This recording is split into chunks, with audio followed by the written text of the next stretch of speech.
Qué bueno que estén todos reunidos, que estemos todos reunidos aquí. Yo también tengo un testimonio para darles, pero se los doy al final, porque me llamó la atención el testimonio de hermana Marta Rubi y ya ustedes van a saber por qué. Cuando vayamos entrando en el tema que vamos a estudiar un poquito hoy, ustedes van a saber por qué ese era el testimonio que tenían que dar en esta hora, en este día.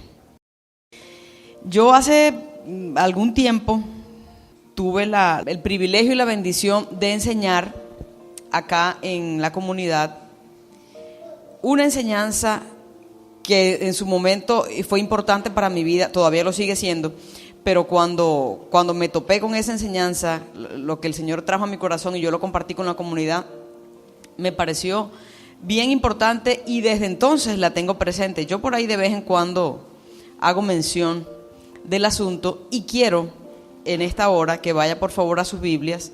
No voy a dar esa enseñanza nuevamente, pero quiero empezar el tema, lo que vamos a comentar en esta hora con esos textos. Primera de Pedro, capítulo 5, verso 10. Primera de Pedro 5, 10. Dice aquí: mas el Dios de toda gracia, que nos llamó a su gloria eterna en Yeshua, el Mesías, después que hayáis padecido un poco de tiempo, Él mismo os perfeccione, afirme, fortalezca y establezca. A Él sea el imperio por los siglos de los siglos. Amén.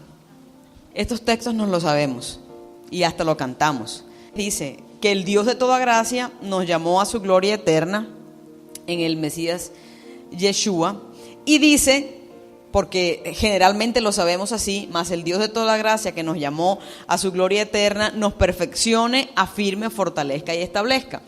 Pero la vez que tuve la oportunidad de enseñar y el énfasis que hice y que yo me he hecho a mí misma desde que entendí la verdad que hay aquí, es que hay una frase que enlaza las dos partes del texto. Mas el Dios de toda gracia que nos llamó a su gloria eterna en el Mesías Yeshua, enlaza con Él mismo os perfeccione, afirme, fortalezca y establezca, con una frase que está ahí que dice: después que hayáis padecido un poco de tiempo. Entonces el Dios de toda gracia sí quiere hacer eso, perfeccionarnos, afirmarnos, fortalecernos y establecernos, pero cuando hayamos padecido un poco de tiempo. Entonces en esa oportunidad tuve la oportunidad, ustedes me perdonarán la redundancia, de explicar qué significa padecer un poco de tiempo, cómo podemos padecer un poco de tiempo y cómo Dios quiere hacer eso, perfeccionarnos, afirmarnos, establecernos y fortalecernos después que hayamos padecido un poco de tiempo. La Biblia es un libro que deja ver a seres humanos padeciendo un poco de tiempo para luego Dios perfeccionar la obra en ellos. Hace un tiempo hablaba con un amigo que ha tenido que pasar por una situación bien complicada, porque por un error médico uno de sus hijos tiene parálisis cerebral. Entonces él me decía, en su impotencia, en su dolor, ¿por qué Dios permite esto? Este no es el Dios que yo conozco. Y yo lo dejé que se expresara y hasta llorara, y yo luego le dije, pues yo no sé qué Biblia estás leyendo tú. Porque la Biblia es un libro que deja ver de principio a fin a seres humanos que Dios escoge y que tienen que padecer un poco de tiempo, que tienen que ser probados, que tienen que ser perfeccionados, que pasan por el molino, que pasan por el fuego, que pasan por las dificultades, y luego el resultado es que entonces sí, pasa lo que dice aquí Pedro, son perfeccionados, afirmados, fortalecidos y establecidos, y Dios hace la obra que tiene que hacer. Pero siempre es una constante ver historias de hombres que tienen que padecer un poco de tiempo. Y cuando digo un poco de tiempo, pues bueno, yo no puedo decir que es un poco de tiempo en cada proceso, ¿verdad? Porque para unos un poco de tiempo puede ser un mes, para otros puede ser 2 años, para otros pueden ser 40 años. Entonces yo creo que también que el poco de tiempo depende en gran manera de la persona y de la forma como uno permita que Dios haga el proceso. Porque a veces Dios podría perfeccionarme, sanarme, ayudarme y levantarme si yo estoy dispuesta en un tiempo corto, pero si yo soy terco o terca, si yo quiero hacer las cosas a mi manera, entonces el proceso se va a demorar más. Entonces ese poco de tiempo también depende en gran parte de aquel que está siendo procesado. Un ejemplo que encontramos, Noé. Mire la historia de Noé. Noé tuvo que hacer un arca.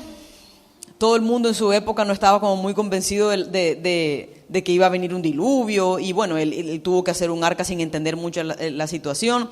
Y luego estuvo, creo que 1 año y algo, ¿verdad? Como 13 meses duró él encerrado con su familia. Porque el diluvio duró 40 días, pero no duró 40 días todo el proceso. Mientras entraron, llovieron, dejó de llover, el agua bajó y hasta que el arca por fin pudo encallar a donde estuvo, y ya ellos bajaron del arca. Yo creo que si no fueron 12, fueron como 13 meses en lo que pasó. Entonces un poco de tiempo. Póngase a pensar usted metido en un arca con 7 personas más, con cualquier cantidad de animales, con un diluvio terrible que está cayendo allá afuera y además con la gente que se está ahogando allá afuera, ¿no? Noé tuvo que padecer un poco de tiempo. Bueno, al final salió del arca, y no vamos a hablar ahora de los errores de Noé. El punto es que Noé es un ejemplo de que tuvo que padecer una situación totalmente nueva para él y para su familia, pero ahí Dios le trajo la victoria. O Jacob, la vida de Jacob sí es una cosa que tuvo que padecer muchas cosas. Tuvo que padecer la pelea que tuvo con el hermano, el tema de la primogenitura que se discutió, que se peleó con el hermano y que se la robó, que el hermano lo iba a matar, y luego que el suegro lo engañó, le cambió cualquier cantidad de veces el sueldo, se iba a casar con una hija y el suegro le entregó la otra, y Esaú todavía lo iba a matar. La situación de Jacob fue terrible. Sin embargo, la más terrible, la mamá de las situaciones de Jacob, fue cuando se supone que había muerto José. Todos estos años llorando a su hijo, que además era su hijo favorito, ¿no? No tengan hijos favoritos, padres, y si tienen hijos favoritos, que los demás no se den cuenta. Bueno, Ana Milena tiene una hija favorita porque nomás tiene a Canela. Entonces, Jacob, todo lo que sufrió creyendo que su hijo había sido muerto, y luego lo que tuvo que haber sufrido cuando se enteró que eso no lo narra la escritura, pero cuando él se enteró que el hijo estaba vivo, yo no me quiero imaginar la reacción de Jacob. O sea, mi hijo está vivo y ustedes todos estos años me hicieron creer que estaba muerto porque ustedes lo vendieron. La situación ahí no se narra, pero no creo que haya sido el contrastar la alegría de haber encontrado a tu hijo que estaba muerto y el saber que no estaba muerto, tampoco andaba de parranda, sino que tus propios hijos lo habían vendido. Tuvo que haber sido terrible la situación. Y dígame, Yosef, el pobre Yosef, que se le muere la mamá, queda con su papá y con las mamás de los otros hermanos, solo sin la mamá, y luego por tratar de hacer el bien llegan los hermanos y lo venden. El dolor de que te vendan tus propios hermanos, que te alejen de tu papá ya que no tenías mamá, y luego que te vendan como esclavo, que te acusen, bueno, todo lo que vivió Yosef. Yosef es un claro ejemplo también de que hay que padecer un poco de tiempo. Y al final, ¿qué pasó con Yosef? Ustedes lo saben. Fue el segundo después de Faraón. Él mismo pudo traer a su familia, pudo salvar a mucha gente. Yosef es otro claro ejemplo de que cuando padecemos un poco de tiempo, luego el Señor nos perfecciona. Voy a darles un ejemplo más, el ejemplo de Mardoqueo, ¿se acuerdan? Cuando la historia, Amán había diseñado un plan para matar a los judíos. Me imagino que todos estaban muy preocupados, ya había un edicto, ya había fecha, nos van a perseguir, nos van a matar. Ya tenían hasta una horca hecha para el pobre Mordejai, porque ya Amán tenía todo planeado. Sin embargo, en medio de todo el padecimiento, Dios le dio luz a él, Dios le dio luz a Esther. Ya ustedes saben cómo termina la historia, al punto que terminan hasta con una festividad que está pasando por allá. Terminan con una festividad para celebrar que Dios les entregó la victoria. Y hay un ejemplo, el ejemplo más grande que uno puede encontrar en la Escritura, de lo que sucede cuando nosotros permitimos que Dios obre en nosotros padeciendo un poco de tiempo.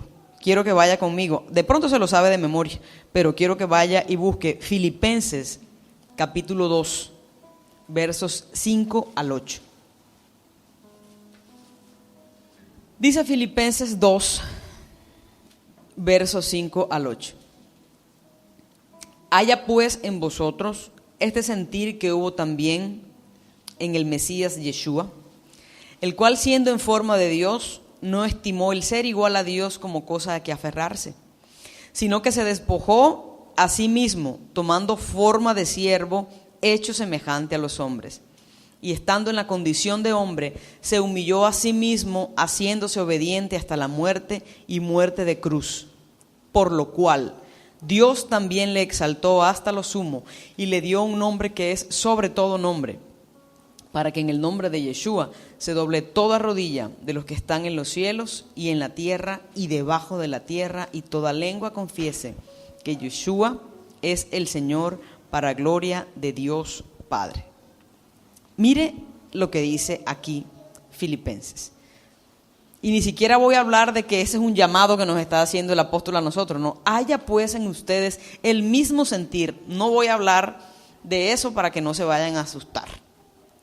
Pero dice aquí que Yeshua, siendo en forma de Dios, Yeshua, siendo el Hijo de Dios, siendo, como dice el libro de Hebreos, el resplandor de la gloria de Dios y la imagen misma de su sustancia, no tuvo en cuenta lo que Dios había declarado y decretado sobre él como cosas que aferrarse, sino que se hizo semejante a nosotros.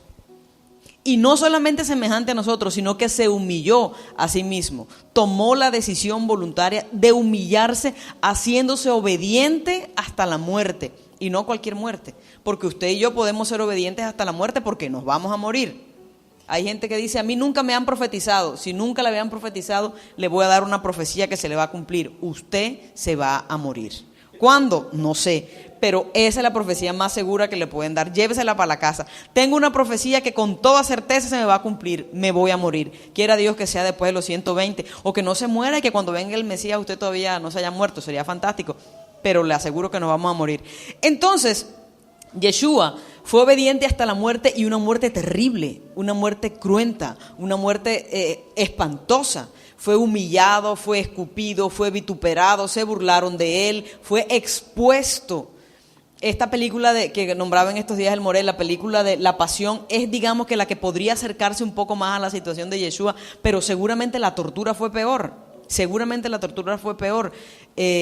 La Biblia dice que por su llaga, no habla de sus llagas en plural, todo indica que todo él era una llaga, todo él, de todo el maltrato, la sangre, los pedazos de piel que le habían quitado.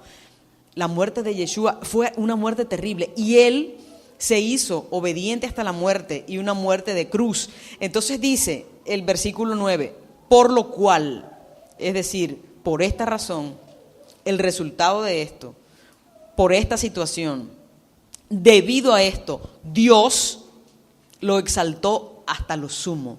Dios le dio el lugar de más alto privilegio.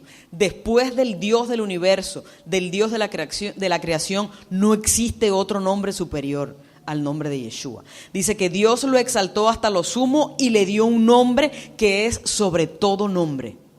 ¿Y qué va a pasar? Que en el nombre de Yeshua se va a doblar toda rodilla de los que están en los cielos, de los que están en la tierra y debajo de la tierra, y toda lengua va a confesar que Yeshua es el Señor, para la gloria de Dios mismo.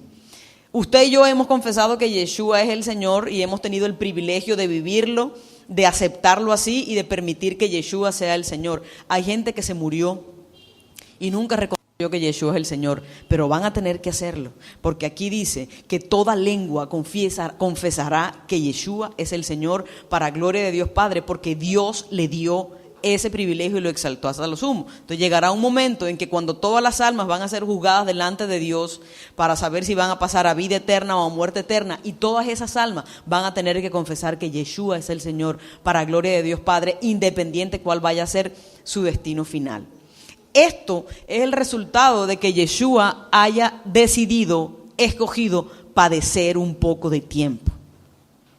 El tiempo que Yeshua padeció, de la manera como Yeshua padeció, el resultado que trajo es que Yeshua ha sido exaltado hasta lo sumo por Dios, y se le concedió un nombre que es sobre todo nombre, y que además toda rodilla se doble delante de él y toda lengua confiese que él es el Señor, porque Yeshua aceptó padecer un poco de tiempo. Entonces, él es un claro ejemplo de que vamos a padecer. Y quiero decirle, mi amado hermano, si padeció Noé, si padeció Jacob, si padeció Mardoqueo, si padeció José, que lo más probable es que fuera más santo que nosotros, y si padeció el santo de los santos, voy a decirle otra profecía que también se le va a cumplir. usted va a padecer un poco de tiempo. Claro que sí. Vamos a padecer un poco de tiempo para que el Señor mismo vaya haciendo esta obra de perfeccionamiento, Job padeció bastante, dice por aquí mi tía Otilia. Job también padeció bastante un poco de tiempo. Ahora, como les dije que yo no iba a detenerme en padecer un poco de tiempo, simplemente quería darle algunos ejemplos y traer luz con respecto a que la Escritura sí deja ver que cuando Dios está formando a una persona, le permite padecer, y a veces no solamente le permite, sino que lo empuja a padecer un poco de tiempo. No sé si han leído la historia de la oruguita. Por ahí hay una historia que no sé si habrá pasado, pero seguramente si no ha pasado, así va a funcionar. La oruguita, antes de ser mariposa, tiene que hacer mucha fuerza para salir de la, ¿cómo se llama? La crisálida. Entonces, tiene que hacer mucha fuerza, y todo el trabajo que hace que las alas se fortalezcan y pueda salir volando. Entonces, dicen por allí, usted lo encuentra en el Sabelotodo Google, de estas historias que escriben, que hubo alguien que quiso ayudarla, porque la veía como muy incómoda tratando de salir de su capullo, y entonces le abrió el capullo. Pero lo que hizo es que impidió que la mariposita se fortalecieran sus alas, entonces no pudo volar nunca porque le abrió el capullo para ayudarla. Entonces Dios es experto en no abrir el capullo. Dios es experto en endurecer más bien el capullito para que nosotros podamos fortalecernos y alcancemos y seamos perfeccionados de acuerdo al propósito que Él tiene en nuestras vidas. Entonces, quería darles estos ejemplos y llegar al ejemplo que conocemos todos de quienes fueron perfeccionados y padecieron un poco de tiempo, y es el pueblo de Israel. En estos días que hemos estado estudiando el libro de Éxodo, Shemot, hay una cantidad de riqueza en ese libro y en las historias que leemos cada día de lo que estaba haciendo Dios con el pueblo y en medio del pueblo. Y yo hace como unos 3 o 4 días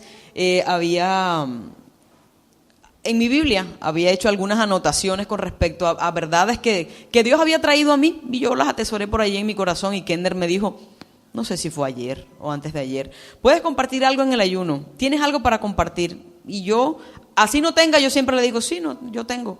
Porque así no tenga algo escrito, pues siempre tiene uno, cuando uno tiene una relación cercana con la Escritura, siempre tiene algo a lo que Dios le habló a su corazón. Entonces, luego estuve orando y dije, bueno, voy a compartir con ellos esto que Dios trajo a mi vida en estos días mientras hacía el devocional allí y leía la Biblia. Y está en Éxodo. No vamos a llegar todavía allá porque vamos a recordar todo lo que venía pasando. Ustedes sabemos que luego de la muerte de Yosef, también estuvo el Moré hablando acerca de eso, se levantó un faraón que no conocía, o si conocía no le importaba lo que había pasado con Yosef y toda la gloria que tuvo Egipto mientras Yosef fue el gobernador. Y bueno, a este faraón le pareció muy bien que iban a someter a la esclavitud al pueblo de Israel. Ya ustedes conocen la historia. Hubo muchos de ellos que nacieron en esclavitud. Hubo muchos de ellos que no conocían otro estilo de vida, no conocían otra manera de vivir, que incluso se acostumbraron a la esclavitud. Les parecía que era normal, y eso lo vemos cada vez que se quejaban. Se quejaban con Moshe y le decían, allá estuviéramos nosotros en Egipto, nos hubiéramos muerto allá porque recordamos cuando nos sentábamos a comer los puerros y los ajos de balde. Hay unos que dicen, nos los comíamos de balde no, mi rey, o sea, tú eras esclavo, lo mínimo que podía pasar era que te dieran comida. Pero se habían acostumbrado a vivir en la esclavitud, no conocían otra manera de vida. Como no conocían otra manera de vida, pues eso era lo que anhelaban. Ellos dirían, para venir a morir aquí en el desierto con hambre, mejor nos moríamos allá en Egipto, pero llenos, ¿verdad?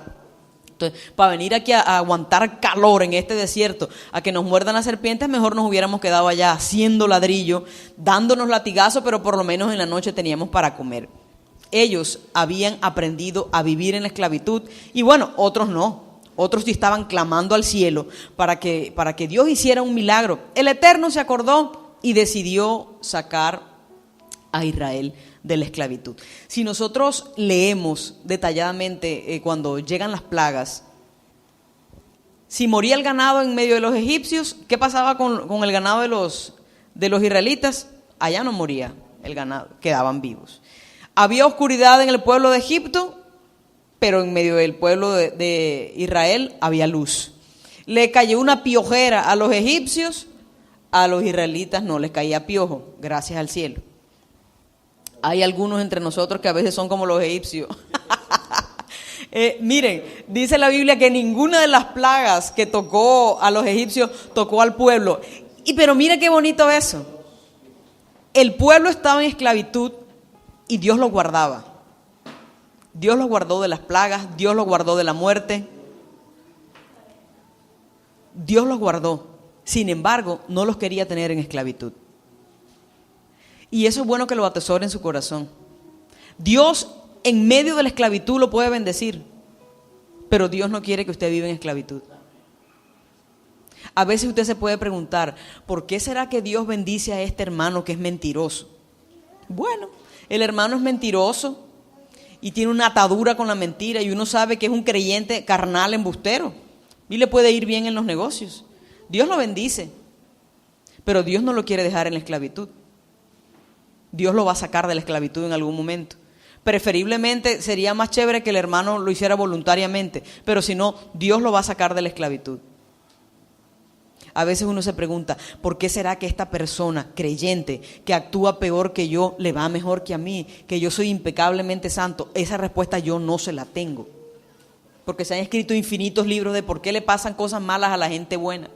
Hay uno de James Dobson que se llama Cuando lo que Dios hace no tiene sentido. De hecho se llama, chiquitico las letras, permaneciendo en su fe aun cuando lo que Dios hace no tiene sentido. Si se quiere, se lo lea. Y al final la respuesta que va a encontrar es que Dios es soberano. Y a veces no tiene sentido, pero Dios lo va a seguir haciendo porque Él es soberano, aunque a sus ojos y a los míos no tenga sentido. Entonces, Dios, incluso en la esclavitud, nos bendice. Sería bueno que nos analizáramos y pensáramos, ¿qué esclavitud hay en mi vida? ¿Qué cosas vengo yo arrastrando que me impiden a mí ser un esclavo? Un esclavo de la mentira, un esclavo del robo, un esclavo del sexo desordenado, un esclavo del alcohol, un esclavo del que dirán, un esclavo de las apariencias, un esclavo de las redes sociales, que como está muy de moda, un esclavo del cigarrillo, un esclavo del alcohol. Ayer hablaba con alguien que me decía, empecé a fumar, pero no cigarrillo, sino vapor, como se conocen normalmente, de estos cigarrillos electrónicos, porque los cigarrillos electrónicos tienen la ventaja que no huele mal, la persona no queda oliendo a nicotina. Como es un tema social, pues entonces no eres el rechazado, no eres el paria de la sociedad porque hueles a cenicero, sino que es más bien hasta muy de moda, ¿no? Como muy glamuroso. Tú sacas tu aparatico, tu cigarrillo electrónico y estás como a la moda y estás por lo menos unos 2 estratos más alto que el que está en la esquina escondido fumándose. Iba a decir una marca de cigarrillo, pero no las voy a promover. Esta persona me decía, lo compré, tienen 2% de nicotina, además tiene unas esencias que huelen a fresa, a piña, a uva. Y lo que la gente no se da cuenta, me decía ella misma, es que la adicción es mayor que al cigarrillo. Porque como no genera mal olor, como a nadie le incomoda que lo hagas, como lo puedes hacer constantemente, entonces tú te haces un puff ahora y te produce el mismo mareo que te produce el cigarrillo, la misma sensación de voy en la nube, y luego te haces otro puff, y luego te haces otro puff. Ella me dice, yo compraba unos porque vienen de 500 y de 1000 puff, y me dice, a veces yo me acababa hasta 2 aparatos de eso en una semana. Durante 3 meses estuve así. La adicción que genera es peor, hasta que un día dijo, no voy a ser más esclava de este aparato. Y le estoy hablando de alguien que pues no tiene una relación íntima y profunda con Dios, pero va a una iglesia cristiana, siempre ha tenido temor de Dios, pero por lo menos en ese momento fue consciente y dijo, esto es una adicción para mí, yo no voy a volver a comprar un aparato, y de verdad no lo volvió a comprar. Duró 3 meses en eso. Y hay creyentes que fuman.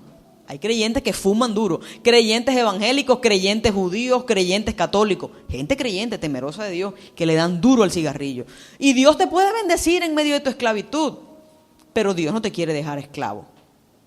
Dios estaba bendiciendo al pueblo y guardando al pueblo y protegiendo al pueblo en medio de la esclavitud, pero el plan de Dios era sacar al pueblo de Egipto. Y bueno, el pueblo salió por fin de Egipto. Ustedes conocen lo que sucedió con la última plaga. Dios poderosamente se llevó la vida de los primogénitos, pero de los hijos de Israel no. Y en Éxodo, capítulo 14, si lo puede buscar, por favor. Éxodo 14, verso 13 en adelante, hasta que llegue Deuteronomio. Mentira. Éxodo 14, 13 dice, vamos a leer. Y Moshe dijo al pueblo, no temáis, estad firmes y ved la salvación que el Señor hará hoy con ustedes. Porque los egipcios que hoy habéis visto, nunca más para siempre los veréis. Voy a leer esta versión que tengo aquí, que es la versión Nueva Biblia de las Américas. Voy a leer para ustedes esta versión. Estuve buscando varias versiones para comparar y encontré por lo menos unas 3 que dicen básicamente lo que dice la Nueva Biblia de las Américas. No teman, estén firmes y vean la salvación que el Señor hará hoy por ustedes, porque los egipcios, quienes han visto hoy, no los volverán a ver jamás. El Señor peleará por ustedes mientras ustedes se quedan callados. Entonces dijo el Señor a Moisés, ¿por qué clamas a mí? Di a los israelitas que se pongan en marcha, y tú levanta tu vara y extiende tu mano sobre el mar y divídelo. Y los israelitas pasarán por en medio del mar sobre tierra seca. Pero yo endureceré el corazón de los egipcios para que entren a perseguirlos. Me glorificaré en Faraón y en todo su ejército, en sus carros y en su caballería. Entonces sabrán los egipcios que yo soy el Señor, cuando sea glorificado en Faraón, en sus carros y en su caballería. El ángel de Dios que había ido delante del campamento de Israel se apartó e iba detrás de ellos. La columna de nube que había ido delante de ellos se apartó y se puso detrás, y vino a colocarse entre el campamento de Egipto y el campamento de Israel. La nube estaba junto con las tinieblas. Sin embargo, de noche alumbraba a Israel, y en toda la noche no se acercaron los unos a los otros. El verso 21 dice, Moisés extendió su mano sobre el mar, y el Señor, por medio de un fuerte viento del este que sopló toda la noche, hizo que el mar se retirara y cambió el mar en tierra seca. Así quedaron divididas las aguas. Los israelitas entraron por en medio del mar en seco, y las aguas les eran como un muro a su derecha y a su izquierda. Leímos Éxodo capítulo 14 verso 13 hasta el verso 22. El pueblo de Israel está saliendo de años de esclavitud. Ya dije que Dios los había bendecido aún en medio de la esclavitud, pero el plan de Dios era sacarlos a una tierra prometida, a una tierra propia de ellos, para que ellos pudieran adorar al Eterno en libertad y para que ellos fueran un pueblo próspero. Aquí vemos que el pueblo sale después de la muerte de los primogénitos, y el faraón y su caballería vienen detrás de ellos. Ellos primero les dicen, bueno, váyanse, y el pueblo sale, pero de repente faraón como que dice, oye, ven acá, esta gente se fue. Se están yendo todos. Es más, se fueron con dinero que le pidieron a la gente, con oros, con alhajas, con espejos, con cuanta cosa. Se llevaron muchísimo oro que el pueblo les dio. Entonces ellos salieron, y faraón como que reacciona y dice, esta gente se está yendo, vamos a perseguirlos. Y efectivamente eso es lo que pasa. Se van a perseguirlos y se encuentran frente al mar. Entonces Dios los acaba de sacar de Egipto, que los va a llevar a una tierra prometida, y se encuentran frente al mar. Hágame usted el favor. ¿Y ahora qué va a pasar? El pueblo, como siempre, se desesperó, y en el verso de antes le dicen, unos versos antes le dicen, mira, porque nosotros, ¿acaso no había sepulcros en Egipto para que nos sacaras a morir en el desierto? O sea, allá nos hubiéramos muerto, cariño, allá nos habrían enterrado, ahora vamos a morir aquí porque nos matan, o si es posible, ahogados. ¿Qué es lo que va a pasar? Y Moshe les dice, no teman, estén firmes y vean la salvación que el Señor hará por ustedes hoy. Porque esos egipcios que están viendo no los van a volver a ver. Y me llama la atención lo que dice el verso 14. El Señor peleará por ustedes mientras ustedes se quedan callados. Hay una versión que dice tranquilos. El Señor peleará por ustedes y ustedes estarán tranquilos. Muchas versiones dicen eso. Esta mañana conseguí como unas 3, incluyendo la mía, que dice mientras ustedes están callados. Y ese día que yo estaba leyendo, haciendo el devocional con esta porción de la Escritura, eso fue lo que trajo luz a mi vida en particular, y quería compartirlo con ustedes. El Señor peleará con ustedes mientras ustedes estén callados, tranquilos. Difícilmente uno está tranquilo con un escándalo. Si uno está tranquilo, está callado. van de la mano. O si está tranquilo y no está callado, pues está hablando como muy... Yo creo que una manera, de las maneras más elevadas de mostrar tranquilidad es el silencio. Mirando, observando, escuchando, meditando. El Señor peleará con ustedes mientras ustedes estén callados. Y recordé lo que dice el Salmo 37:7, aquí lo anoté. Dice el Salmo 37:7, confía callado ante el Señor y espera en Él con paciencia. Eso es lo que Moisés les está diciendo a ellos. Ustedes tienen que estar callados, no lloriqueando. ¡Ay, Dios mío! Allá viene el faraón y sus caballos y nos van a matar y nos vamos a ahogar. No clamando, no reprendiendo al diablo. Yo reprendo ahora todo espíritu de faraón. No era momento para estar reprendiendo al faraón ni estar reprendiendo al diablo. Era momento para estar callados. Hay momentos para todos. Y hay momentos en los que Dios va a hacer un milagro y necesita que usted esté callado. A veces en medio de la situación que estamos padeciendo, Dios quiere que usted esté callado, no despotricando, no preguntando, Señor, no entiendo esta situación. Bueno, si no entiende, cállese. Hay momentos que ni siquiera es para estar cantando, para estar declarando salmos, himnos y cánticos espirituales. Ahora va a decir, y que esta señora está explicando una locura ahí, que no hay. Hay tiempo para todo y hay tiempo para callar. Mire lo que sigue pasando. Moisés, que le dice al pueblo, ustedes estarán callados, como que él fue a pedirle cacao a Dios, porque él le dice, ustedes estarán callados, pero entonces el Señor le dice a Moisés, ¿y por qué clamas a mí? Les estás diciendo a ellos que estén callados, pero vienes a clamarme a mí. No es momento de clamar, mi rey. Levanta la vara, levanta tu mano. Yo voy a pelear. Es decir, el Eterno iba a obrar un milagro, pero había que estar callado, tranquilo, serenito, esperando el milagro. Yo no sé qué milagro usted está esperando, no sé por lo que esté clamando, pero quiero decirle que se quede callado. Como desde junio del año pasado yo he venido, no voy a decir padeciendo porque esa palabra es muy fea, presentando síntomas de una alergia que tenemos algunos en la familia, algunos no pocos en la familia. Después de mucho tiempo yo descubrí a qué soy alérgica, no voy a dar esos detalles ahora. Pero desde junio del año pasado, una pierna, la pierna derecha, la parte de abajo, un brote terrible, insoportable. Eso casi parecía una llaga. Y entonces, bueno, me han aplicado inyecciones, no se me mejora 2 días, unas pastillas, no se me mejora, a los 2 días vuelve y se empeora. Y una picazón, una comezón, y hay una écheme crema y una cosa y la otra. Yo sé, cuando como ese tipo de alimentos, a los 3 o 4 días, la cosa se pone peor y la piel cada vez más fea, más enrojecida, dura, como escamosa. Hace como unos 20 días serían, yo iba saliendo del baño, me estaba bañando, iba saliendo del baño, y le hice una oración sincera al Señor. Y le dije, Señor, vamos a hacer un pacto nosotros dos. Yo necesito que tú me sanes, no solamente la pierna, que me sanes de todo el proceso interno que hay en mi cuerpo, pero la manifestación más complicada en este momento es la de la pierna.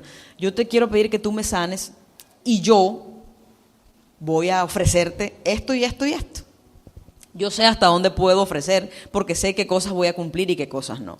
Entonces le dije, Señor, yo quiero, pero yo necesito que tú me sanes antes. O sea, nosotros vamos aquí a negociar, pero yo no espero que de aquí a que yo te vaya cumpliendo poco a poco, de aquí a 4 o 5 meses, es que yo empiece a ver los cambios. Sáname y yo te prometo que yo voy a empezar a trabajar en lo mío también. Fue un pacto. Y yo me voy a quedar callada. Yo no voy a quejarme, ni voy a comprar más medicamentos, yo voy a estar calladito. Ni a Kender, a nadie le había dicho. Ahora lo estoy comentando aquí. Ahorita que estaba orando ahí, cuando estábamos en medio de la alabanza, me miré la pierna. Yo se la mostré a Dulce. Le dije, mira, a los que están aquí ahorita se las voy a mostrar, los que viven conmigo. El brote no está. Hay una seña roja de que ahí hubo algo. Y yo le decía al Señor, increíble, y yo he ido cumpliendo parte de lo mío. Cada vez tengo que ser más seria con eso porque yo, digamos que las bases de mi pacto fueron paulatinas. Entonces ahí voy yo, de a poco. Pero el Eterno cumplió su parte, en silencio, sin quejarme, Yo no volví a decirle, ay Señor, mira cómo tengo esto, Padre, ¿por qué yo? Porque como se lo había muchas veces, ¿por qué yo tengo que esta fue la herencia que me dejó mi abuela en vez de dejarme plata? No volví a decir eso más nunca. Señor, mira que yo he tenido miedo también, Señor, yo tengo temor de que esto será una cosa que tal que yo me vaya a morir antes de tiempo, que se me cumpla la profecía antes de tiempo. Tampoco he vuelto a decir eso. Decidí callarme, confiar y esperar. Le dije que este testimonio lo iba a dar al final, pero ya se los di. Porque a veces estamos esperando un milagro, pero hablamos más de la cuenta. Hablamos mal de la cuenta y le contamos a todo el mundo la situación en la que estamos y no vemos el milagro. El temor que tenemos y no vemos el milagro. O clamamos cuando no tenemos que clamar. Simplemente espera, dice aquí el Salmo. Confía callado ante el Señor y espera en Él con paciencia. Confía callado. Confía callado y espera en Él con paciencia. Entonces el Señor le dijo a Moisés, no me estés clamando, mi rey, levanta la vara y tú vas a ver el milagro que yo voy a hacer. Además de lo que sucede aquí, de que Moshe le dice al pueblo que deben estar callados, hay una cosa que se repite una y otra vez en el texto, y es que dice el Eterno, dice el pasaje, que en el verso 19, el ángel del Señor iba adelante, pero cambió de posición, se fue para atrás. La nube iba adelante, pero también se fue para atrás. Y la nube hacía división entre el pueblo de Israel y los egipcios que venían. Pero, dice aquí, la nube estaba junto con las tinieblas. Sin embargo, de noche alumbraba a Israel. ¿Cuándo? De noche alumbraba a Israel. Y en toda la noche no se acercaron los unos a los otros. De noche la nube alumbraba a Israel. En toda la noche no se acercaron los unos a los otros. Es evidente que lo que estaba pasando era de noche. Y luego dice el verso 21.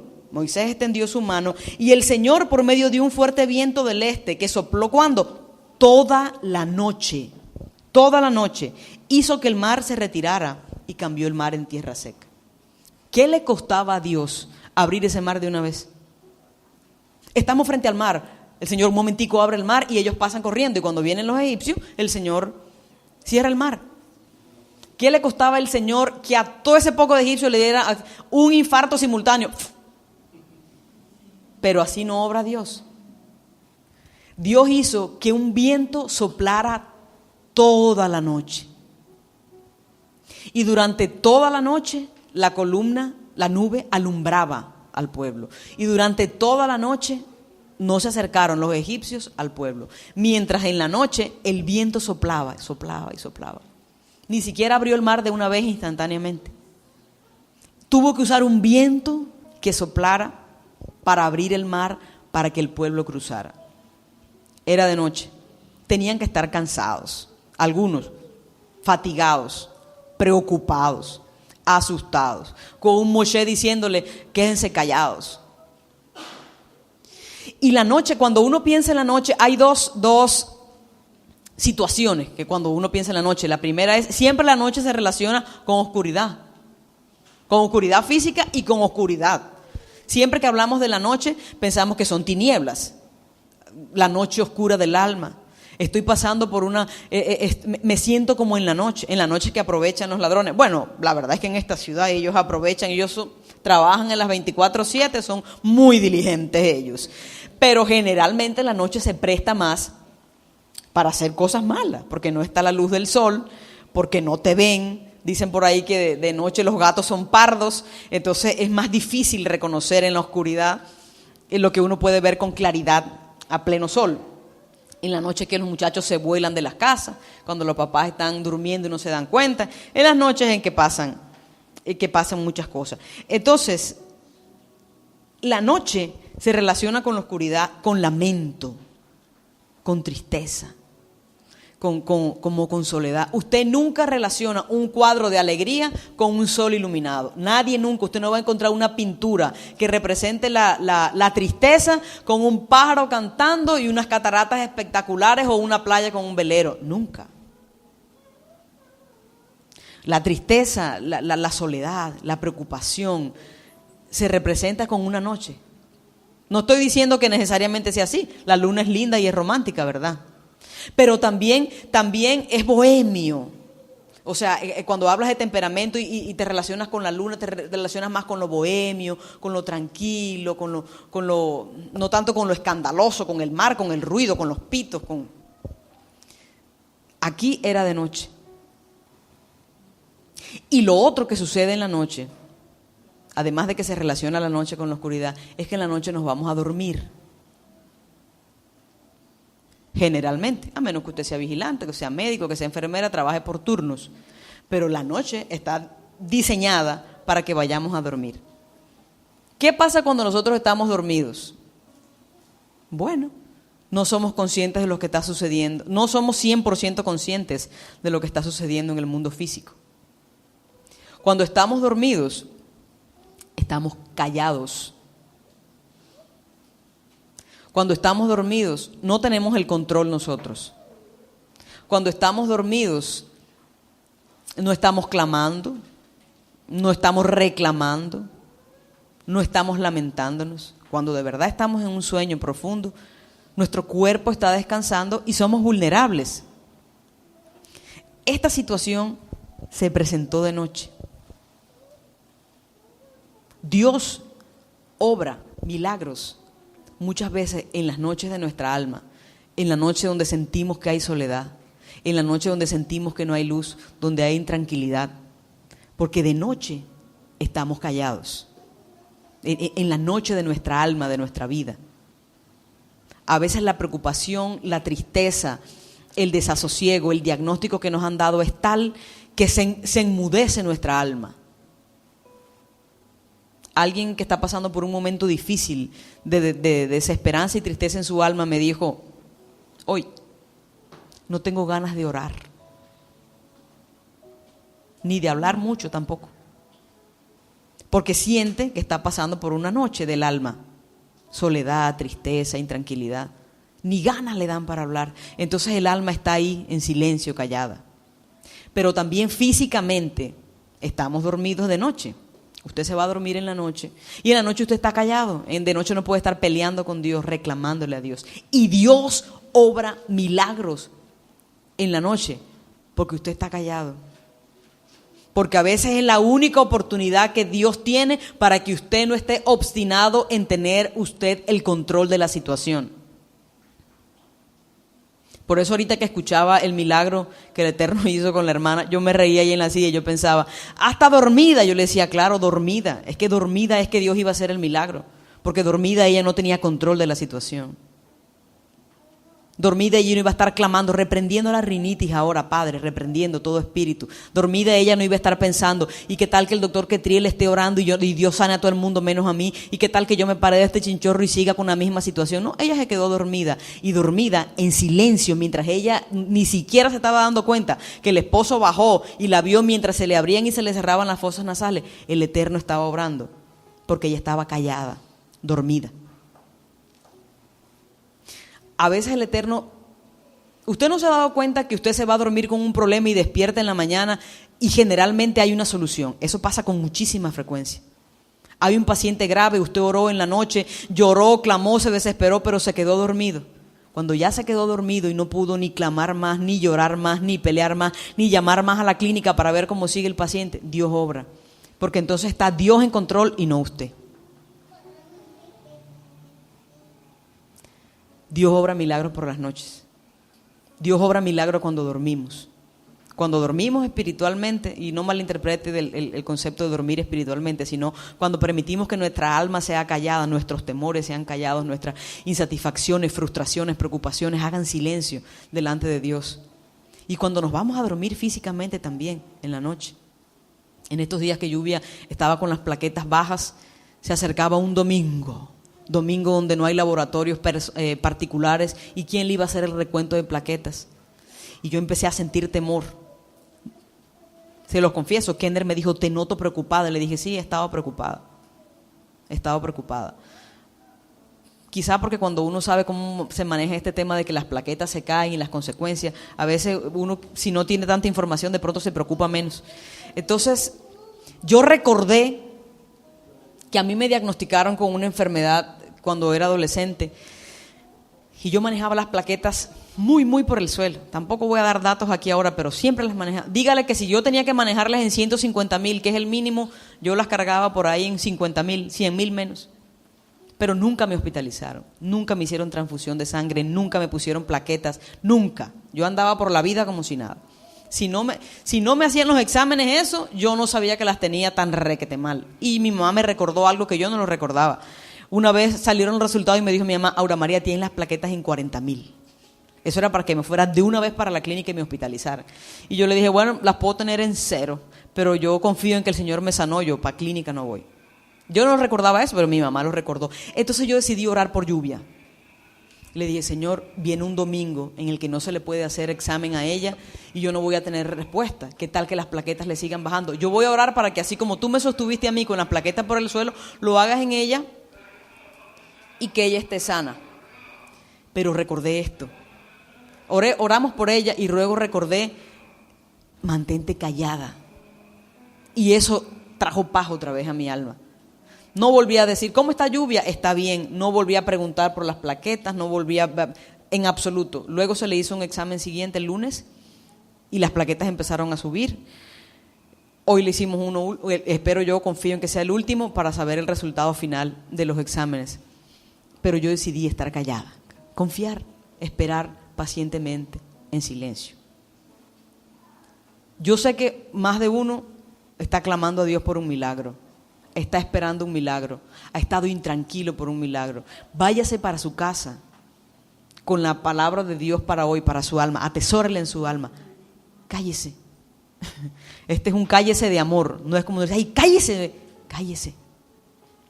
Duerma tranquilo, descanse, que en el silencio y en la quietud, Dios durante toda la noche va a enviar un viento que va a abrir el mar para que usted y yo pasemos en seco, mientras los egipcios que hoy nos persiguen nunca más los volvamos a ver.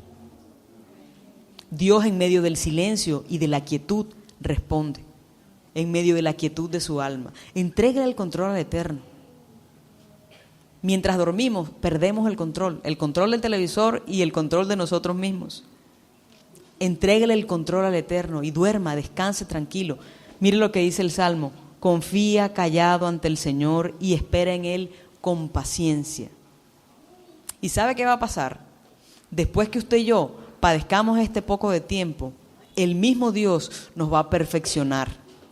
El mismo Dios nos va a fortalecer, el mismo Dios nos va a establecer y el mismo Dios nos va a afirmar. Y se va a cumplir en nosotros eso que dijo Pedro. Después que hayáis padecido un poco de tiempo, Él mismo los perfeccione, afirme, fortalezca y establezca. Él mismo se va a encargar de hacerlo. Esto que usted está viviendo, así parezca que no lo entienda, es simplemente trato de Dios.